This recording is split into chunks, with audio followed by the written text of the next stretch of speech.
Hi, అందరికీ నమస్తే. గత ప్రభుత్వం దాదాపు పెన్షన్దారులకు, దివ్యాంగులకైతే 4000, ఇతర 6 రకాల పెన్షన్దారులకైతే 2000 చిల్లర గత ప్రభుత్వం ఇచ్చింది, బీఆర్ఎస్ ప్రభుత్వం.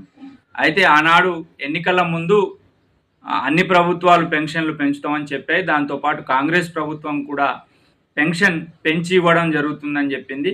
దివ్యాంగులకైతే 6000, సుమారు 6000 చిల్లర ఇస్తానని చెప్పింది. 6 రకాల పెన్షన్దారులకు 4000 చేస్తానని చెప్పడం జరిగింది. ప్రభుత్వం వచ్చి 6 నెలలు గడుస్తూ ఉంది. ఆ పెన్షన్ మీద పెంచే ఆలోచన చేయట్లేదని అనిపిస్తూ ఉంది. ఎందుకంటే ఒక్కొక్క పథకం ఇస్తూ వస్తున్నప్పటికి కూడా పెన్షన్ మీద అనేక మంది ఆధారపడి బతుకుతూ ఉన్నారు. ఆ పెన్షన్ కోసం ఎదురు చూసే వృద్ధులు, దివ్యాంగుల పరిస్థితి ఎంత దుర్భరంగా ఉంటుందనేది మనందరికీ తెలిసిందే. అయితే భద్రాద్రి కొత్తగూడెం జిల్లాలో సుమారు 1,19,437 మంది వివిధ రకాల పెన్షన్దారులు, దాంట్లో దివ్యాంగులు అయితేంది, లేకపోతే వృద్ధులైతేంది, ఒంటరి మహిళలు అయితేంది, డయాలసిస్, అంటే వీళ్ళంతా కలిపితే సుమారు 1,50,000 మంది భద్రాద్రి కొత్తగూడెం జిల్లాలో వివిధ రకాల పెన్షన్లు తీసుకుంటున్నారు. వీరందరికీ ఎప్పుడు పెంచి పెన్షన్ ఇస్తారని సేవ్ కొత్తగూడెం, సేవ్ మున్సిపాలిటీగా అడుగుతా ఉన్నాం. అంతేకాకుండా జిల్లాలో అంటే ఏ పెన్షన్దారులు ఎంతమంది ఉన్నారనేది మనం ఒకసారి పరిశీలిద్దాం. ఒంటరి మహిళలు సుమారు 6,270 మంది ఉన్నారు.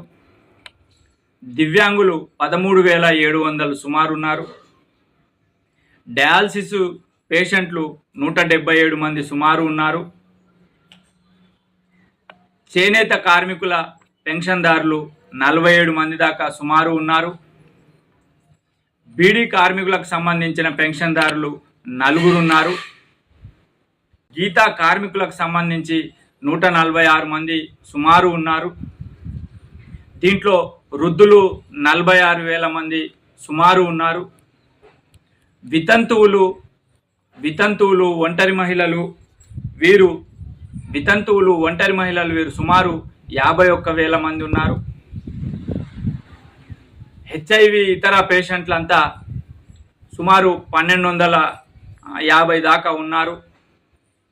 బోధకాలు ఇట్లాంటి సమస్యలతో పెన్షన్ తీసుకునేవారు 177 మంది, అంటే సుమారు 200 మంది. అంటే సుమారు భద్రాద్రి కొత్తగూడెం జిల్లాలో 1,50,000 మంది వివిధ రకాల పెన్షన్లు తీసుకుంటున్నారు. ఈ వివిధ రకాల పెన్షన్లు తీసుకునే వారు ప్రభుత్వం ఎప్పుడు పెంచి ఇస్తుందా అని 1000 కళ్ళతో ఎదురు చూస్తున్నారు. మరి ఎప్పటికి పెంచి ఇస్తారని సేవ్ కొత్తగూడెం, సేవ్ మున్సిపాలిటీగా ప్రశ్నిస్తున్నాం.